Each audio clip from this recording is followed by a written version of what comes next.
I'm getting the house and the business. She just gets the dolls.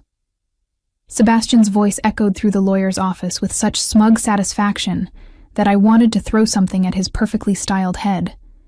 The entire family erupted in laughter, as if my inheritance was some kind of elaborate joke. I sat there in my simple black dress, watching my brother bask in their approval while they dismissed everything I had worked for over the past decade. My name is Anna Wells, and I'm 32 years old. For the last 10 years, I've been the backbone of our family's construction company, Timbermere Brewing, in Portland, Oregon. While Sebastian partied his way through college and then spent his 20s traveling the world on daddy's dime, I was pulling 80-hour weeks, managing contracts, dealing with suppliers, and making sure our workers got paid on time. But apparently, none of that mattered to anyone sitting in this mahogany-paneled office. Anna always was Daddy's little princess with her dollhouse collection, my Aunt Patricia chimed in, dabbing at her eyes with a tissue that hadn't seen a single tear. At least Sebastian understands business. I bit my tongue so hard I tasted blood. Sebastian understanding business? The man who had never set foot on a construction site, who couldn't tell a 2x4 from a steel beam, who thought profit margins were something you wrote in the edges of a notebook.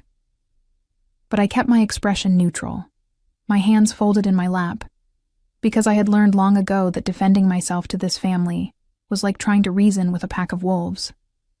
Well, Sebastian continued, straightening his expensive tie, I suppose Anna can keep playing with her toys while I handle the real responsibilities. Father always said the business needed strong leadership. The lawyer, Mr. Harrison, cleared his throat softly. He was an elderly man with kind eyes who had known our family for decades. Something in his expression made me sit up straighter, a flicker of anticipation dancing in my chest. Actually, Mr. Harrison said, his voice cutting through their laughter like a knife through butter, the company was never in his name. The room fell silent so quickly that I could hear the air conditioning humming in the vents. Sebastian's face went from triumphant to confused in the span of a heartbeat, and I felt something warm and dangerous spreading through my chest. After years of being dismissed, overlooked, and treated like the family disappointment, something told me that the tables were about to turn in a way that none of them could possibly imagine.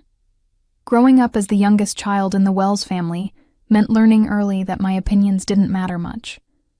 My father, Thomas Wells, was a bear of a man who had built his construction company from nothing, starting with a single truck and a handful of tools. My mother, Caroline, had passed away when I was 12, leaving me to navigate the testosterone-heavy world of construction sites and business meetings without much guidance. Sebastian, being 5 years older and the golden boy, was always destined for greatness in everyone's eyes. He played football in high school, dated the homecoming queen, and sailed through business school with average grades that everyone pretended were excellent. Meanwhile, I spent my teenage years at construction sites, learning the difference between various types of concrete and understanding why foundation work mattered more than flashy finishes. Anna's got a good head for numbers, my father used to tell people, as if mathematical ability was some cute party trick rather than a valuable business skill. She keeps me organized. But it was more than that, and deep down, I think he knew it. When Sebastian graduated college and announced he wanted to find himself through a year-long backpacking trip through Europe, I was the one who stepped up. When our biggest client threatened to cancel $1 million contract because of communication breakdowns, I was the one who salvaged the relationship. When we nearly lost 3 key employees to a competitor, I restructured our benefits package and convinced them to stay. I had learned to read architectural blueprints, understand zoning laws, and negotiate with union representatives. I could walk onto any of our job sites and spot safety violations, quality issues, or scheduling problems within minutes. Sebastian, on the other hand, had visited exactly 2 construction sites in his entire life, and both times he had complained about getting his shoes dirty. Sebastian will take over when I retire, my father would say at family gatherings, and everyone would nod approvingly. He's got the Wells leadership gene. What they saw as leadership, I recognized as laziness disguised by charm. Sebastian could schmooze clients at fancy dinners, but he couldn't read a contract to save his life. He looked good in a suit and sounded confident when he talked about synergy and market positioning, but he had no idea what it actually cost to pour a foundation or frame a house. Still, I kept working. I kept solving problems, managing crises, and building relationships with our suppliers and subcontractors. I told myself that someday my contributions would be recognized, that the family would see how much I had sacrificed for the business we all claimed to love. Looking back now, sitting in that lawyer's office with everyone staring at Mr. Harrison in stunned silence, I realized that my father had seen it all along. The question was whether he had done something about it. The night my father died, 3 months before this moment in the lawyer's office, I was the one holding his hand in the hospital room. Sebastian was in Miami at some conference that was probably more vacation than business, and by the time he flew back, the funeral arrangements were already made. "You've been my right hand all these years," my father had whispered during one of his lucid moments in those final days. "You understand this business better than anyone." I had squeezed his hand and told him not to worry about work, that everything would be fine. But there was something in his eyes, a weight that seemed like he wanted to say more. He kept looking toward his briefcase in the corner of the room, the one that never left his side during business hours. "Anna," he had said, his voice so quiet I had to lean closer to hear him. "The dolls, your grandmother's collection, it's not just about sentiment." At the time, I thought he was talking about the emotional value of the antiques. My grandmother's doll collection had been passed down through generations, and while I had always found them slightly creepy, I understood their historical significance. They were beautiful pieces, some dating back to the 1800s, crafted by artisans whose work was increasingly rare. But now, watching Mr. Harrison shuffle through his papers with deliberate precision, I began to wonder if there had been layers to my father's words that I hadn't understood. "The business ownership," Sebastian demanded, his voice cracking slightly. "What do you mean it was never in his name?" Mr. Harrison adjusted his glasses and pulled out a thick folder. "Your father transferred ownership of Timbermere Brewing to Anna 5 years ago. She has been the legal owner of the company since then, though the transition was kept confidential at Mr. Wells's request." The air in the room seemed to thicken. I could feel my heart pounding against my ribs, but I kept my expression carefully neutral.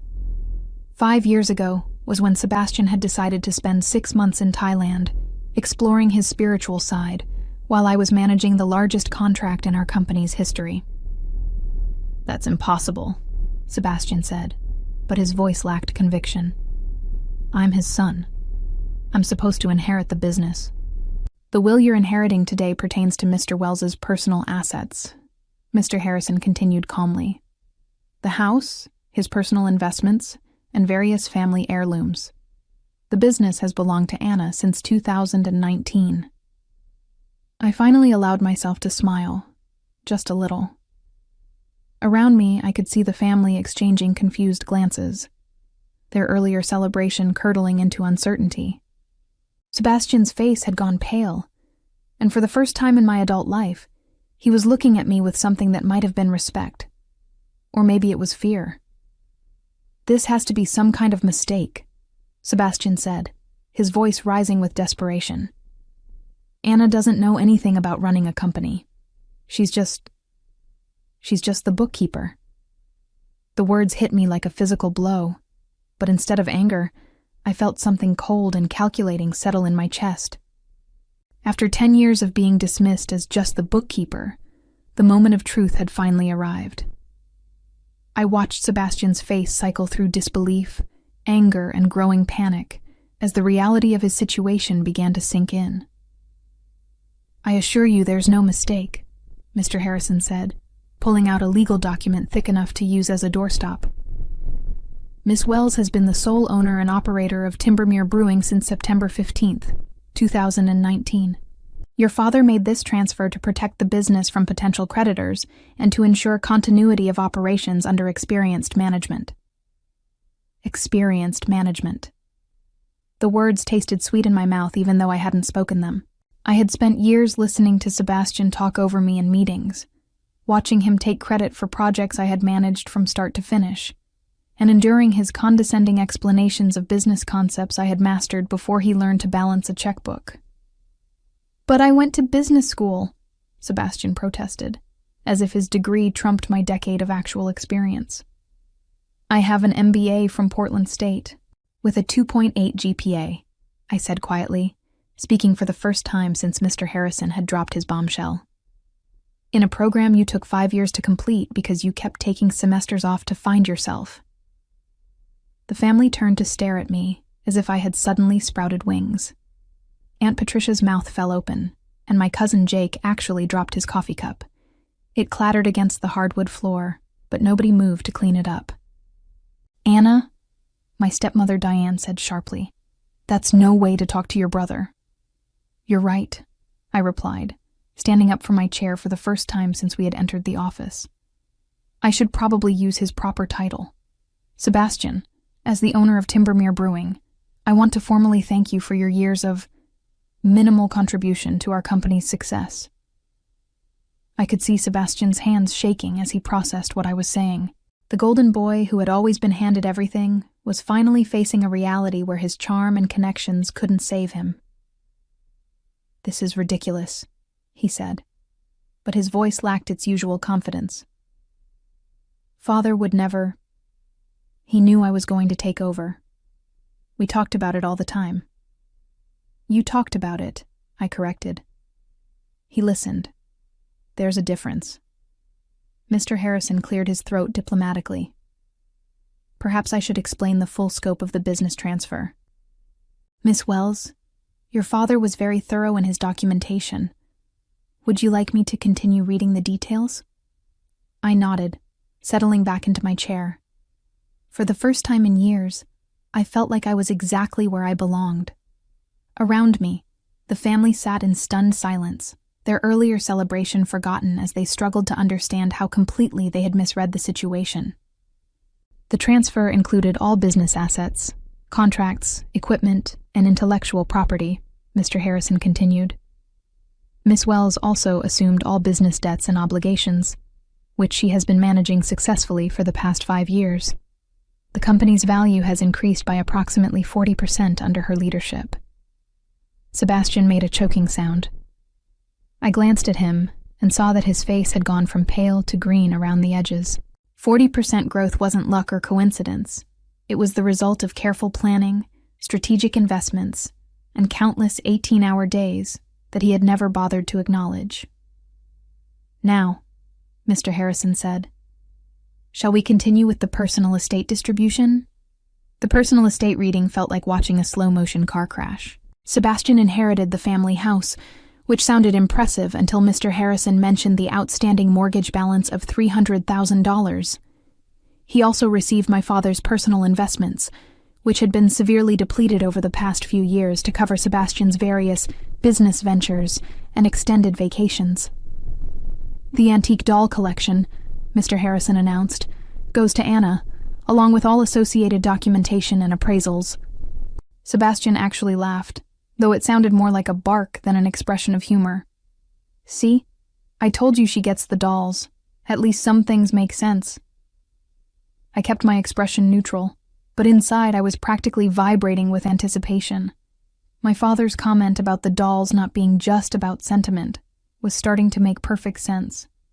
During his final days, he had mentioned something about documentation and appraisals, words that had seemed insignificant at the time.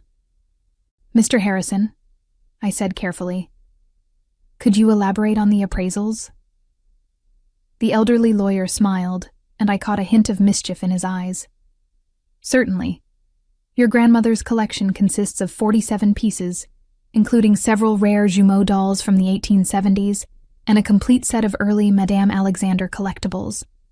The most recent appraisal, completed last year, valued the collection at $512,000. The silence that followed was so complete, I could hear someone's stomach growling. Sebastian's laughter died in his throat, and he stared at me with the expression of someone who had just realized he had been playing chess while everyone else was playing checkers. $500,000, Aunt Patricia whispered. For dolls? Antique dolls are serious investments, Mr. Harrison explained.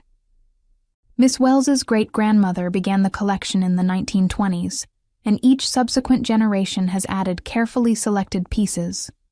Your father was quite proud of Anna's knowledge of the collection's history and value.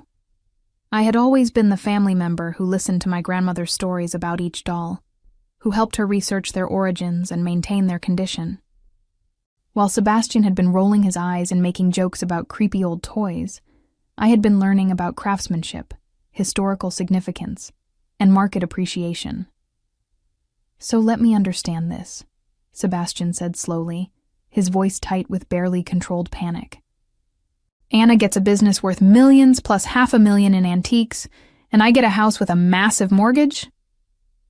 You also get father's car, Diane offered weakly, as if a 10-year-old pickup truck might somehow balance the scales. The Timbermere Brewing Company, Mr. Harrison added, consulting his notes, was appraised at $2.3 million as of last month. Miss Wells has been managing the company's finances, operations, and strategic planning for the past 5 years, while maintaining her position as majority owner. I watched Sebastian do the math in his head, his face cycling through various shades of realization and defeat.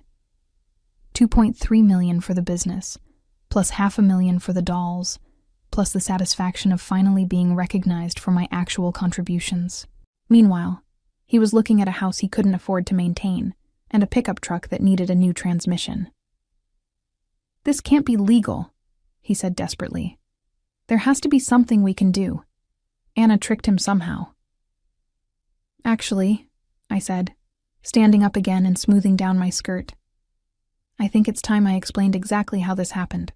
5 years ago, I began, enjoying the way everyone leaned forward despite themselves. Sebastian was in Thailand finding his spiritual center while I was managing the Patterson Heights development project. You remember that one, don't you, Sebastian? The $20 million contract that almost fell through because of permitting issues? Sebastian's eyes darted around the room, looking for support that wasn't coming.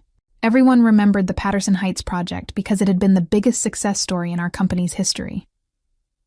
I spent 3 months working with city planners, environmental consultants, and zoning committees to resolve problems that could have cost us everything, I continued. While I was doing that, our lawyer discovered that one of our subcontractors was preparing to file a lawsuit that could have bankrupted us. Mr. Harrison nodded. Your father was facing potential personal liability that could have extended to his personal assets, including the family home. So he called me into his office, I said, remembering that conversation as clearly as if it had happened yesterday. He said he had been watching me handle increasingly complex responsibilities, and he wanted to protect both the business and the family. The solution was to transfer ownership to someone who actually understood the company's operations. But why didn't he tell us? Diane asked, though her voice lacked its earlier accusatory tone. Because he knew exactly how you would react, I replied. The same way you're reacting now, with shock that Anna could possibly be capable of running something more complicated than a lemonade stand. Sebastian finally found his voice again. This is insane. You can't just give away a multi-million-dollar company without discussing it with the family. He didn't give it away, I said. And for the first time, I allowed some steel to creep into my voice. I earned it. Every 18-hour day, every crisis I solved, every relationship I built with our clients and suppliers. While you were posting Instagram photos from beach resorts, I was making sure our workers had jobs to come back to. I pulled out my own folder, one I had brought with me but hadn't expected to need. I have 5 years of financial records showing company growth under my management. I have testimonials from clients, suppliers, and employees. I have documentation of every major decision I've made and every problem I've solved. Mr. Harrison looked impressed. Your father mentioned you were thorough, but I didn't realize you had compiled such comprehensive records.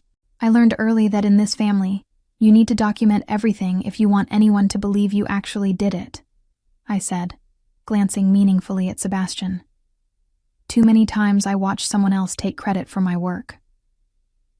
The room fell silent again, but this time it felt different. Instead of the shocked silence of people processing unexpected news, this was the uncomfortable quiet of people realizing they had been wrong about something fundamental. "So what happens now?" Sebastian asked, his voice barely above a whisper. I looked at my brother. This man who had spent 37 years coasting on charm and family connections, who had never questioned his right to inherit everything our father had built. For a moment, I almost felt sorry for him. "Now," I said, "you figure out how to make your own way in the world, just like I did." I gathered my papers and stood up, ready to leave the office where I had just officially become one of the wealthiest young women in Portland. But before I reached the door, I turned back one more time. "Oh, and Sebastian, the business isn't hiring right now." The aftermath of the will reading was everything I had dreamed of and more. Sebastian stumbled out of Mr. Harrison's office looking like he had been hit by a freight train, while Aunt Patricia and Diane whispered furiously in the hallway about unfair surprises and ungrateful children. I walked past them all with my head held high, carrying the folder that contained 5 years of documentation, proving I had earned every penny of my inheritance. "Anna, wait!" Sebastian called after me as I reached the elevator. His voice had lost all its earlier arrogance, replaced by something that sounded almost like desperation. "We need to talk about this." I turned to face him, noting how his expensive suit suddenly looked shabby and his perfect hair appeared disheveled. "What exactly do you want to talk about, Sebastian? How you never once asked about my work. How you assumed you deserved to inherit a business you never bothered to understand. Or how you just spent the last hour insulting my intelligence in front of our entire family?" He opened his mouth, then closed it again, apparently realizing that any answer he gave would only make things worse for him. "You know what the funny thing is?" I continued, stepping into the elevator. "I actually would have been willing to work with you. If you had ever shown even a tiny bit of respect for what I do, or taken 5 minutes to learn about the business, we could have been partners. But you were too busy being handed everything to notice that someone else was doing all the work."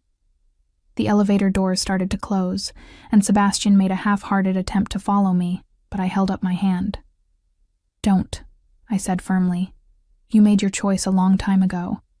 You chose to treat me like I was invisible, like my contributions didn't matter. Now you get to live with the consequences." As the elevator descended, I caught a glimpse of Sebastian's reflection in the polished doors. He was standing alone in the hallway, surrounded by family members who were looking at him with the same mixture of disappointment and pity they had once reserved for me. 3 weeks later, I was sitting in my newly redecorated office at Timbermere Brewing headquarters, reviewing expansion plans that would have been impossible under Sebastian's expected leadership. The owner and chief executive officer nameplate on my desk still gave me a little thrill every time I saw it. My assistant knocked on the door. "Miss Wells? There's a Sebastian Wells here to see you. He says he's your brother." I looked up from the architectural blueprints spread across my conference table. Through my office window, I could see our newest construction site, where we were building a sustainable housing development that would be featured in next month's Portland Business Journal. The project was my design, my vision, and my responsibility. "Send him in," I said. Sebastian entered my office looking like a man who hadn't slept well in weeks. His clothes were wrinkled, his hair was uncombed, and he had the defeated posture of someone who had finally run out of options. "Nice office," he said, though his voice lacked any real appreciation. "I heard you're expanding into green construction."